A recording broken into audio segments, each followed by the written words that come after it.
je suis enseignante, sinon j'enseigne la physique-chimie, donc quelque chose qui est très différent. Bonjour, alors vous allez nous parler de votre livre « Entre fleurs et violence ». Entre fleurs et violence est sorti récemment, c'est le deuxième livre que je publie.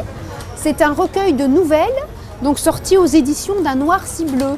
En fait, il s'agit de 13 histoires de vie, des histoires de femmes, donc il y a quand même un thème général dans le livre qui est la femme.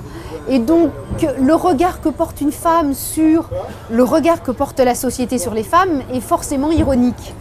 Donc c'est un livre avec beaucoup d'humour et beaucoup d'ironie, puisque en plus ce sont des situations, des histoires réelles. C'est inspiré de plein de faits réels qui ne sont pas du tout autobiographiques, mais que j'ai pu côtoyer, donc des tas de personnages que j'ai pu côtoyer, que j'ai pu ensuite transformer en fiction, bien entendu, hein, il y a le travail quand même de l'auteur derrière, mais des histoires très très proches de tout le monde et des personnes, donc ça concerne un petit peu tout type de personnes, c'est-à-dire des femmes, la plus jeune étant une adolescente de 13 ans, la plus âgée, une très vieille dame qui est dans un centre de gériatrie aiguë.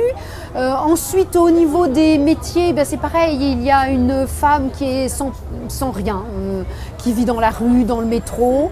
Ça va jusqu'à l'infirmière, ça va jusqu'à la cadre, éventuellement. Donc quelqu'un avec un métier, donc des responsabilités particulièrement. Et c'est un petit peu pour montrer aussi que les femmes sont très combatives.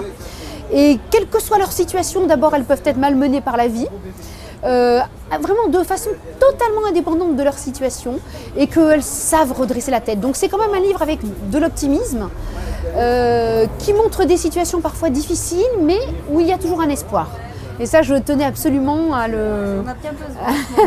Voilà, on en a besoin, je crois que tout le monde en a besoin, et peut-être plus encore les femmes. Donc, mais ceci dit, c'est un livre qui peut se lire aussi bien par les hommes que par les femmes. Hein, donc les hommes. Et d'ailleurs, les hommes en sont très friands. Curieusement, au premier retour, d'après tous les retours qu'on a jusqu'à présent, ça fait déjà pas mal puisqu'il est sorti en mars dernier, les hommes aiment beaucoup. Voilà.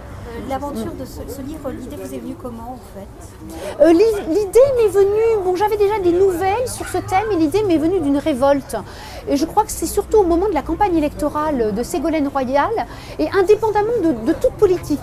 J'ai été scandalisée que même des femmes soient aussi machos vis-à-vis d'autres femmes. J'ai été très scandalisée par le machisme qui traînait dans toute la France, le machisme résident. C'est une sorte de crise, de cri de colère, de crise de colère, de signal d'alarme en se disant mais le féminisme n'est pas mort, il faut qu'il ait une autre forme, il ne faut pas que ce soit comme le MLF des années 70, c'est autre chose, hein, bien entendu.